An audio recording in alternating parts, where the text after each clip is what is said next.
The Hilltop Glove Podcast is sponsored by Mid Carolina Service Company. Mid Carolina Service Company is the first name to search for your residential or commercial HVAC needs in Lexington and surrounding areas. Just go holler at Jason and Clint. They'll hook you up on the air conditioners, on the restaurant equipment, refrigerators, refrigeration, ice machine repair. They've been doing this for years. I know them cats forever. Family owned and operated since 2006, they pride themselves in their quality work and customer relationships. Call 803-356-4153 or visit midcarolinaserviceco.com for a no obligation quote for service today. This episode of Hilltop Glove Podcast is proudly sponsored by Your Dollar Store, located at 3017 Farrell Road in Columbia, South Carolina. Owned by Brian Thomas, Your Dollar Store has been serving the community since June 2021 with a mission to provide fresh produce and essential household items to neighborhoods in need, serving areas like Booker, Washington Heights, and other nearby locations affected by grocery store closures. Your Dollar Store is a convenient one-stop shop for those seeking healthier food options and affordable essentials. Support a local business that's dedicated to giving back. Your Dollar Store, where you can shop, chat, and leave with a smile. The Hilltop Glove Podcast is sponsored by True Brilliance Entertainment. True Brilliance is a production, promotions, and management company dedicated to connecting artists and producers across the Carolinas to music industry professionals. Several of their clients have placements both domestic and internationally as a result of their services. Are you an artist or producer looking to build meaningful relationships within the music industry? Then True Brilliance is for you. Check them out at paramilitary.com. That's spelled P-A-I-R-A military.com.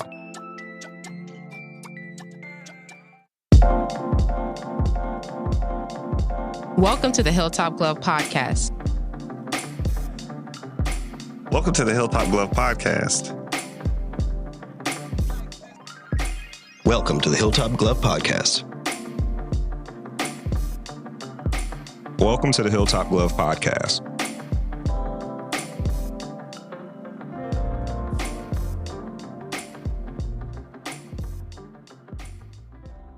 The Hilltop Glove Podcast. Welcome back to another episode of the Hilltop Glove Podcast. Today we have the pleasure of speaking with Shantell Davis, a wellness advocate, yoga instructor, and entrepreneur dedicated to empowering Black women through holistic healing.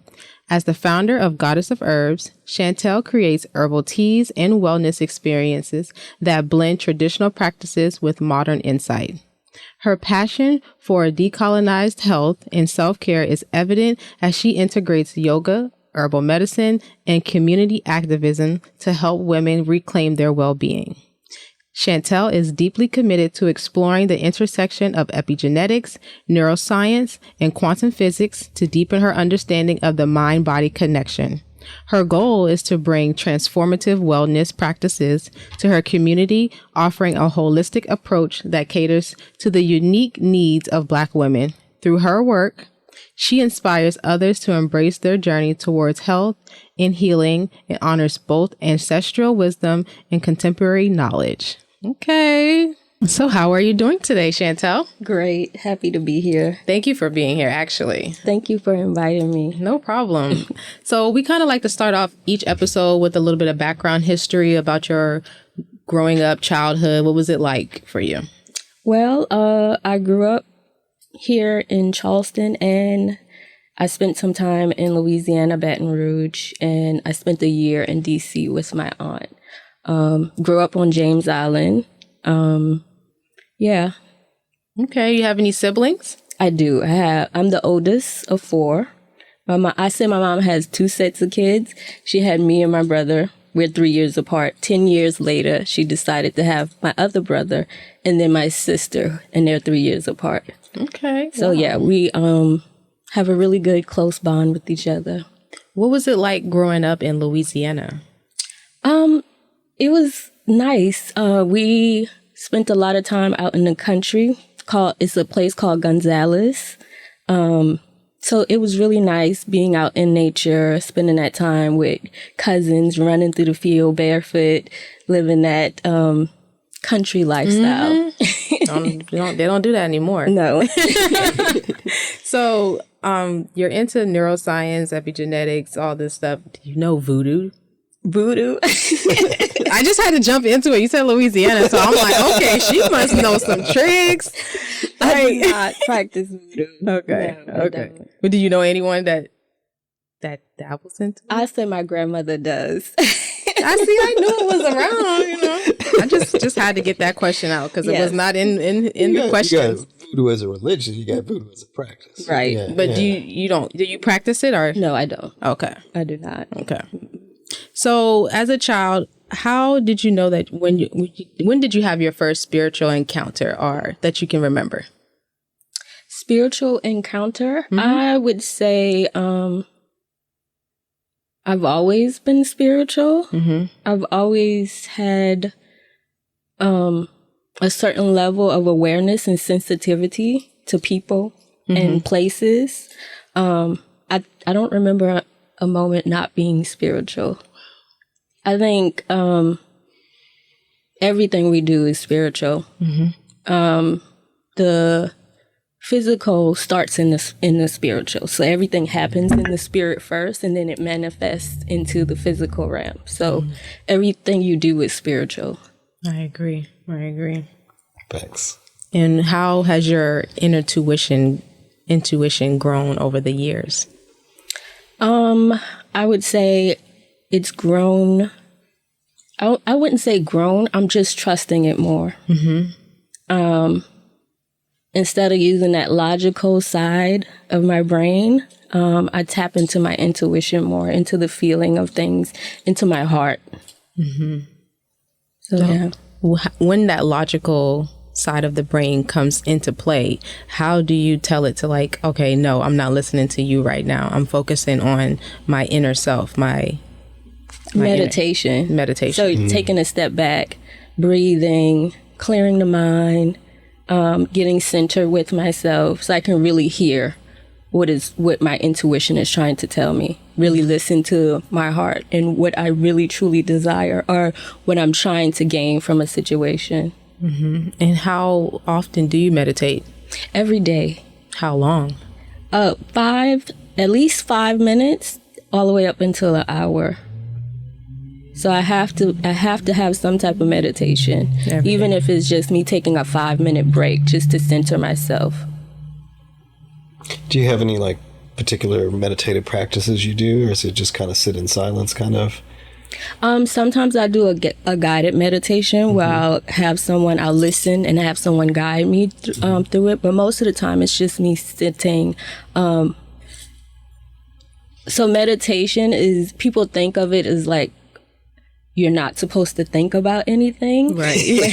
That's what I was asking about that logical brain. It's like the thought. You just got to wear it out. It's not thinking. What it is it's not attaching to the thoughts that come. Yes, allowing them to come and go. Not attaching and going down that spiral with the thought. It's just observing the thought, not judging it, just letting it pass by, letting it go through. That's a healing within itself. So absolutely. I want to go into more of like, how do you teach women to heal themselves? I would say I hold space for them. I teach them about the body. So the body holds memory. People don't realize that the body, when you may go through something traumatic and your conscious mind may not be able to handle that traumatic thing. And so you may suppress some of that, but the body still remembers everything that happens. So I teach people how to tap into your body, how to come back into the body so that you can find awareness of where the trauma is, and then once you figure out where the trauma is, then I can start to teach you how to release the trauma or stress. It could be, it doesn't necessarily have to be a traumatic event. Sometimes we just go through stresses throughout our lives that we need to release. Like animals are really good at going through a traumatic event and then being able to shake it off and come back to center and not letting that traumatic event affect them for the rest of their lives. We humans are not so good at that. Well, I think sometimes it's because we're trying to like hide it or bottle it up, like hide it from ourselves. Like, I'm fine. That didn't happen today. Yep. Right. Yep. We don't value vulnerability. We don't see it as a strength. Mm-hmm. When it absolutely is a strength. It's a superpower to be vulnerable with people. So, I agree. Yeah. So talk about the different ways that you release the trauma or stress. I know you said you do yoga and meditation. So breath work, breathing is a great way to center and start to tap into the body and getting the body to remember and release any stagnant or traumatic energy that's in the body. Movement, so yoga, dancing, somatic healing, so sound is really good at releasing traumatic energy, stress. Those are some of the things I start off with teaching people. Those are really simple. It doesn't cost anything to do those things. And everybody knows how to do that. You know how to scream. You know how to breathe. We asked you earlier to scream it. Yeah, I know. You guys, it was like a song. We had to, scream. Scream. So holding all that energy in, it plays a big role in how you talk to people, how you come across. Have you seen a difference in people after doing your techniques, or maybe the breath work? What was the difference in their lifestyle or their attitude?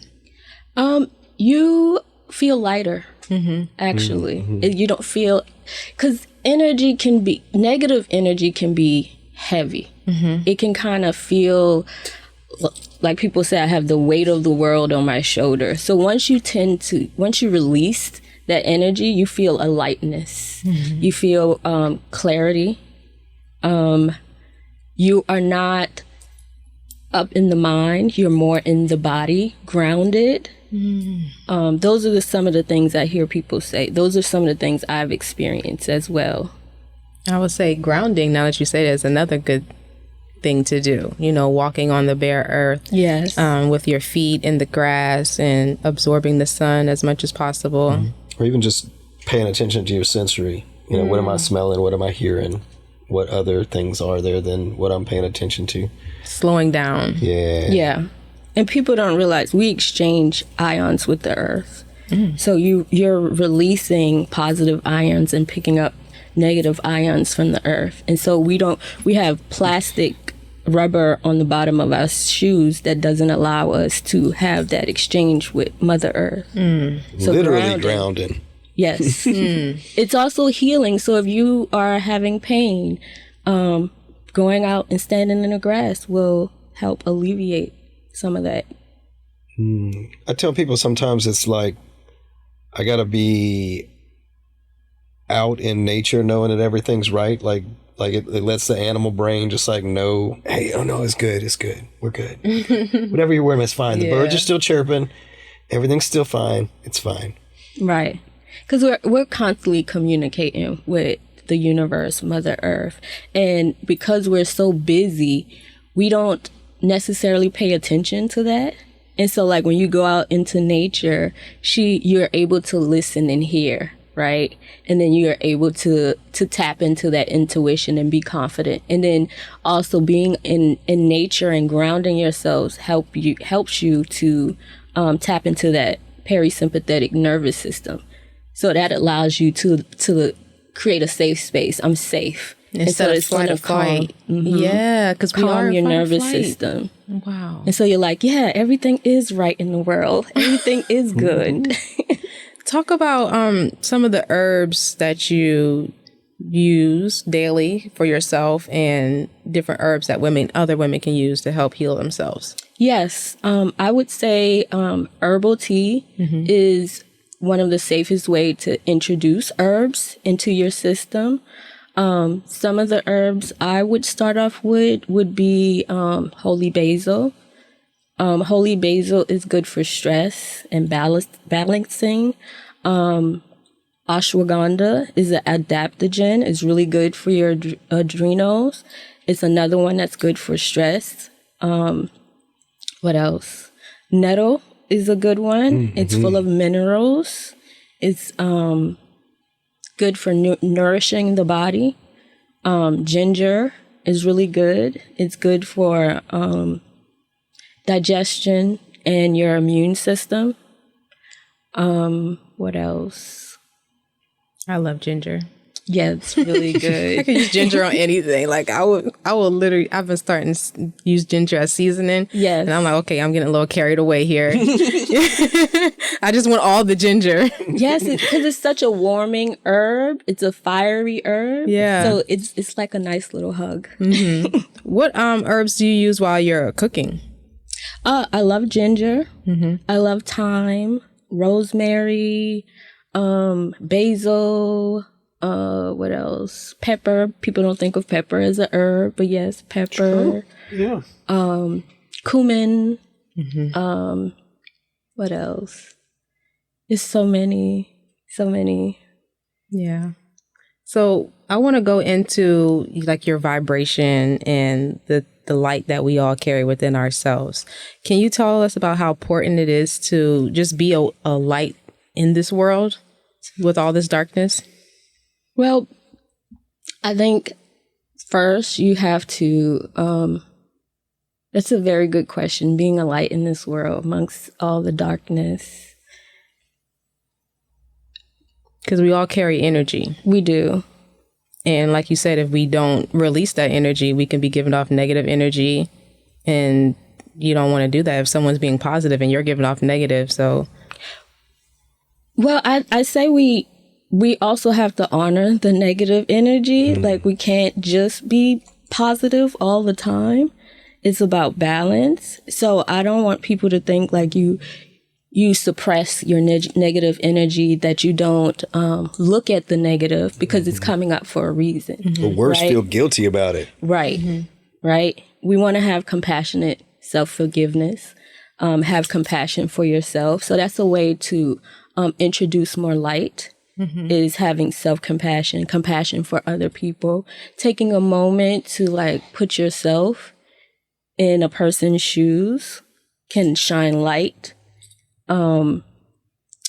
Self-care, taking care of yourself. Mm-hmm. You know what I mean?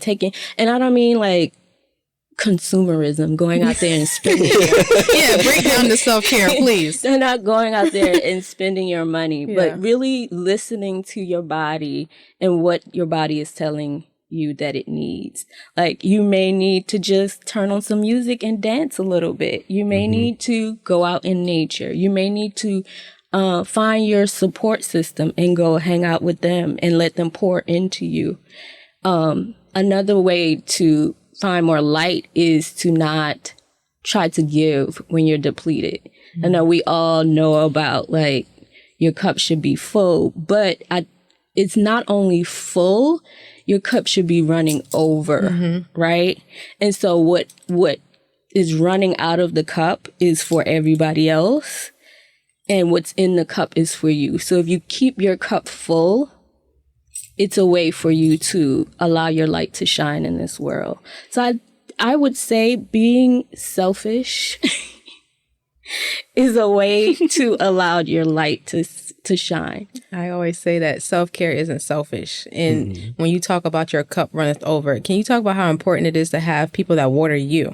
Absolutely. Like a community. Because we know that being of service is a good thing. But when you're depleted, are you really able to give 100% of yourself? Are you really able to do the best job in a situation? Are you really able to give what you're trying to give if your cup is empty? I don't think so. I think, like I said, being selfish, focusing on yourself first. Like Michael Jackson said, take a look at the man in the mirror. So look at the person in the mirror. Again, asking yourself, what do you need today? Let me fill my cup up until it runs over. And once it's running over, then I can give to people who need it. If I don't have it, how am I giving to people? Wow. That's major. Well, sometimes pulling back is self-care. Mm-hmm. Absolutely. Now, I want to go into, of course, the divine feminine. How can you describe the divine feminine to somebody who's not aware? I would describe divine feminine as nurturing, intuitive, allowing, receiving, grounding, and flow. That's how I would describe divine feminine. So very creative, very intuitive, very grounding, nurturing energy. And how important is it for all of us, even men, to possess this? Yeah, Because They already have it. Yeah, you have it, but how you tap everybody got a into mama. it? So we all have masculine and feminine energy, and so it's about balance, right? It's not, because masculine energy is about logic. It's about discipline. It's about structure. You need a little bit of intuition to go along with your logic. You need a little bit of nurturing to go along with that discipline, right? And so, like, if you're too much in your masculine, it can cause you to break.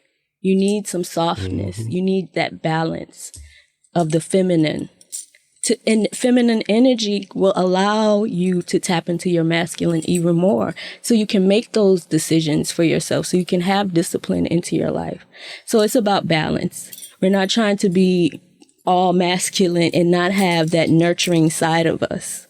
And logic and reason will lie to you. You will lie to yourself about all kinds of things, particularly if you're not like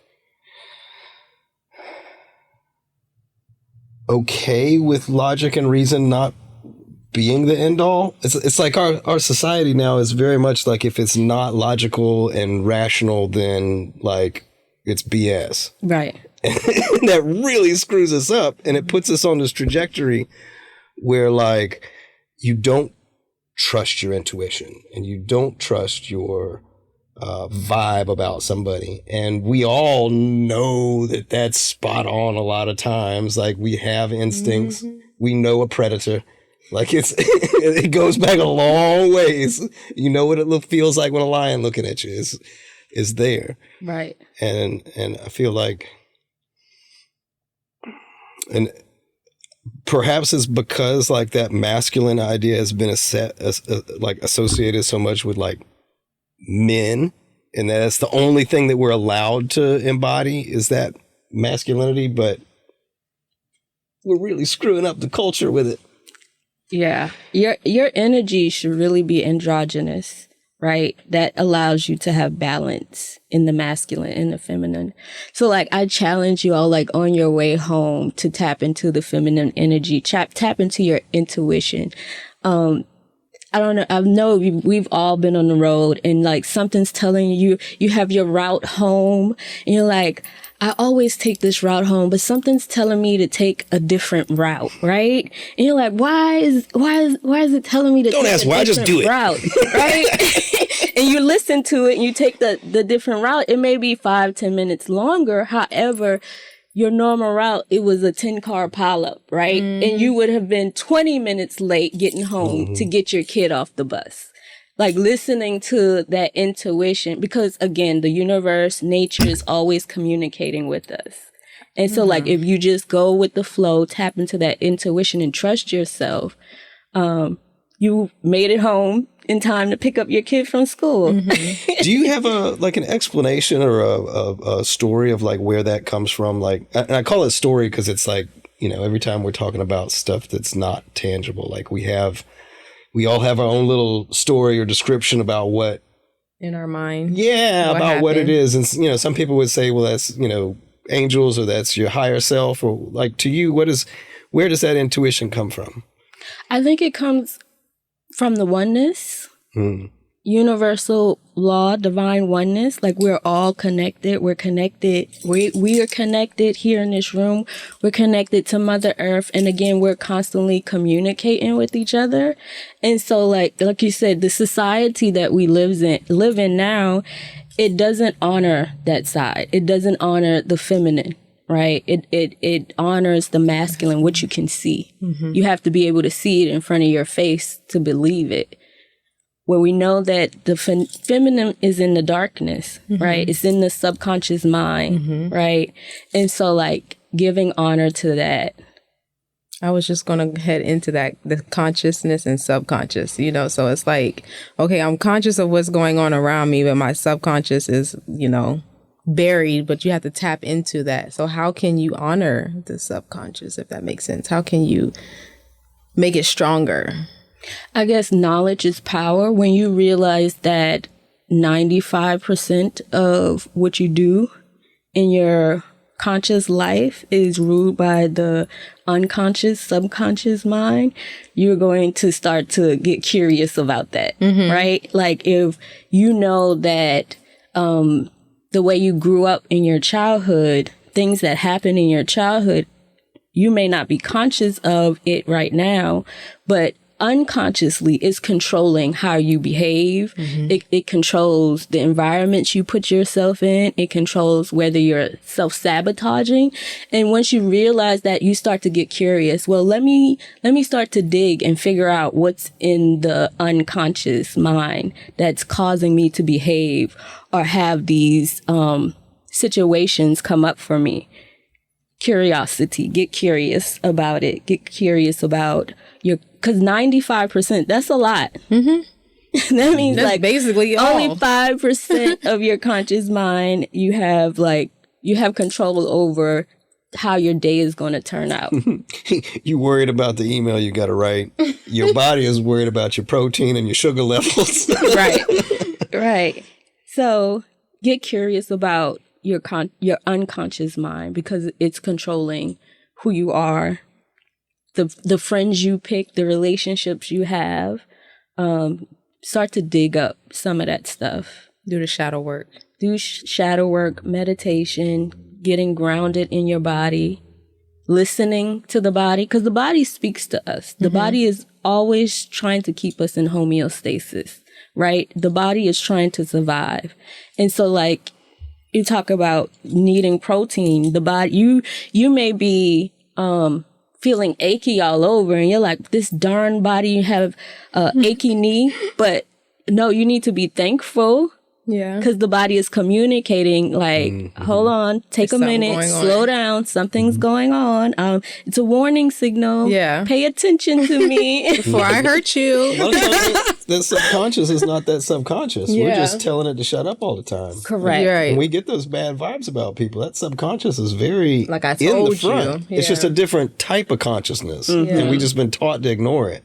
That kind of goes into yoga because I love doing yoga. So when I'm doing yoga, I literally will like kiss my body. Like, thank you knees, thank you arms, thank you. Like, I literally have to show my body appreciation for surviving, holding me strong, you know? So can you talk about the impacts of yoga and how has it helped you in learning more about your body? Yoga has helped me so much. It has helped me with my anxiety. It's helped me with my balance, with my strength. It also helped me to deal with trauma. Yoga for me is a holistic approach to healing. You're connecting the breath, the spirit, the mind, and the body together. So when I do yoga, I try to do it in the morning and in the evening. I too give great thanks and gratitude to my body while I'm doing yoga. I would tell people to start off with just one pose. You would be so surprised how just doing one pose will benefit you. Yeah. Yoga is not just about the asanas. It's actually 8 limbs to yoga. And so it talks about like withdrawing your senses and going inward. And we talk about the subconscious mind. I wanted to let you know that's feminine too. That's feminine energy. Yes. Okay. So yoga is a beautiful thing. Once you start to practice, I tell people not to judge yourself. Yeah. Not to be, if you go to a yoga studio, don't be concerned with the other people on their mat. I promise you they're not concerned with They're you. not. They don't care. Nothing to do with them. So yeah, just start off with one pose. Practice that one pose. Because yoga and the asanas in yoga is to help you to be comfortable in your body with sitting for a long extended period of time so that you can meditate, right? It goes right back to the mind, right? And spirit. So don't think of yoga as just the asanas. Start to really dive deep into it, learn the other 8 limbs of it, so that you have a holistic approach to your wellness. Can you tell us what do most people come to you for? Truly to hold space. People really just need someone to be compassionate, non-judgmental, and to hold that space for them, to be vulnerable, to tap into the unconscious, subconscious mind, and a space where they can release that and not be judged. That's really what they come to me for. Yeah. The other stuff is just extra. Yeah. But you give off that energy where it's trusting, and because once you first walked in, it's just a calmness that comes over you. So. Yes. I worked to get here. I used to carry a lot of anxiety. I used to have a lot of social anxiety. Again, cleaning up my diet, doing yoga, being selfish, setting boundaries really helped me to get to the place that I am now. What's your sign? A Taurus. I can Wow. see that. Most Taurus I know like to fight. And you don't seem like We are more than our sun sign. There's a lot going on. Right. you have to really push us to that point. Yeah. To, like where we really want to fight you. Tauruses are lovers. They're ruled by Venus. We love love. We love our space as well, but we love people. We don't want to fight. Yeah, I'm a Taurus rising, I think. Cancer, Aquarius, Taurus. I don't know my whole chart. I should be ashamed of myself. That's only the first I'm just 3. saying I don't know my other stuff, so I need to get it together. Well, it can be a distraction too. Sometimes it's a reflection. Sometimes it's a distraction. You just gotta. We all need to work on knowing thyself. Yeah. Sure. So how can people get in contact with you or find you on social media or schedule appointments with you? Yes, you can find me at A Goddess of Herbs on Facebook and Instagram. I also have a website, agoddessofherbs.com. Just shoot me a DM. Is there anything else you want the people to know about you that we didn't cover today? Anything coming up for you? Well, I am doing a 6-week beginner workshop, yoga workshop. As soon as I find a location, I will be posting that on my social media website, but that will be coming up mid-April. Okay. Nice. Yeah, let us know so we can, repost or share anything to help support Absolutely. you. People like to travel in Colombia, so they'll come down here for that. Oh, cool. Especially after they see this episode and they hear about the benefits of yoga. Yes, yoga is very beneficial. Again, just start with one pose, and like it's that. more to yoga than just the asanas. Yeah. Yoga is about meditation. Yoga is about going within. So yeah, start to tap into that, and it's free. Oh, your class? Yeah. Well, I do. Well, offer- I know yoga period is free. Yeah. Well, I thought you went to your class. I'm like, you need some money, girl. I do offer at no cost yoga sessions in the park when it starts to get a little. Today is a beautiful day. It is. When it starts to get a little warmer, I usually go to Riverfront Park if they have no events, or Hampton Park. So yeah, you could come out and do yoga for free at no cost to you. We do accept donations, though. Yes. Always accepting donations. Yes. We got to build an economy, you guys. So let's float the money. Well, I'm just going to sign off and say thank you for a great episode. We do want to have you on again so we can talk about other things. So we'll stay in contact with you. I would love to come on again. Thank you. So today, guys, we're at Link's Recording Studio here in Charleston, South Carolina at 1668 Old Trolley Road. And this space is available to book if you would like. This could be your podcast here. And we have other rooms available. So just DM us if you guys are interested. And I'm just going to sign off. And we're here with Mike. Skip. DJ and what? And our esteemed guest, Shantell Davis. Thank you for being here. And tell someone you love them and have a great day. The Hilltop Glove Podcast.